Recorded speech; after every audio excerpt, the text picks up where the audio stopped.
देश भर के करोड़ों सरकारी कर्मचारियों और पेंशनर्स के लिए इस वक्त बेहद राहत भरी और उत्साहवर्धक खबर सामने आई है। पिछले कई महीनों से महंगाई भत्ता डीएनएस अलावेंस डीए बढ़ाने का इंतजार कर रहे कर्मचारियों का इंतजार अब लगभग खत्म होने वाला है। केंद्र सरकार द्वारा 4% की बढ़ोतरी के साथ डीए को 59% तक करने का आधिकारिक ऐलान जल्द किया जा सकता है। ये बढ़ोतरी जुलाई 2025 से प्रभावी मानी जाएगी, हालांकि इसका औपचारिक ऐलान अगस्त या सितंबर में किया जा सकता है।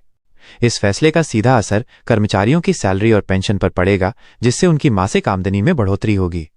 मौजूदा आर्थिक माहौल और बढ़ती महंगाई को देखते हुए ये फैसला न केवल कर्मचारी हित में है, बल्कि देश की आर्थिक स्थिरता के लिए भी उपयोगी है।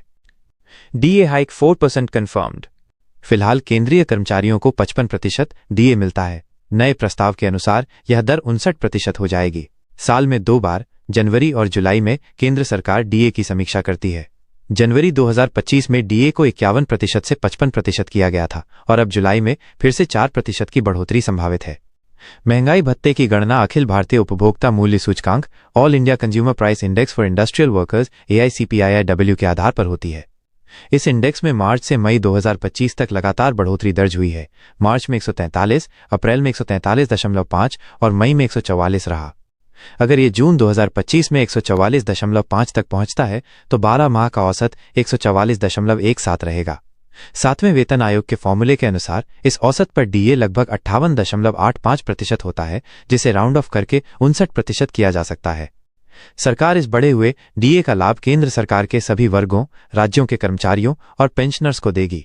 इसी तरह की व्यवस्था पब्लिक सेक्टर कंपनियों के लिए भी लागू हो सकती है, क्योंकि उनके वेतनमान इसी अनुशंसा के आधार पर तय होते हैं। इसका कर्मचारियों और पेंशनर्स को सीधा लाभ। डीए में बढ़ोतरी के फैसले से कर्मचारियों की सैलरी में सीधा इजाफा होगा। बेसिक वेतन पर डीए लागू होता है, जिससे जो कर्मचारी अभी 55% डीए पर काम कर रहे हैं उन्हें अब 59% के हिसाब से सैलरी मिलेगी।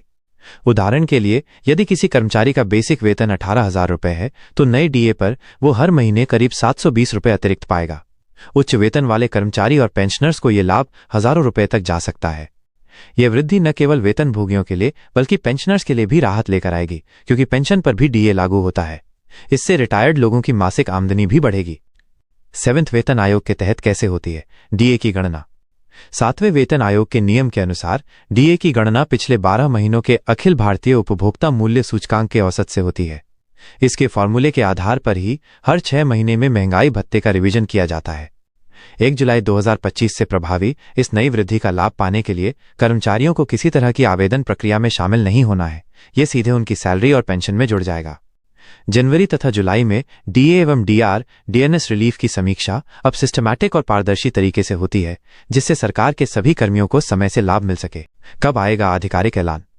मीडिया रिपोर्ट्स और विशेषज्ञों की राय के अनुसार सरकार अगस्त से सितंबर या दिवाली के आसपास कभी भी इस नई डीए वृद्धि का ऐलान कर सकती है।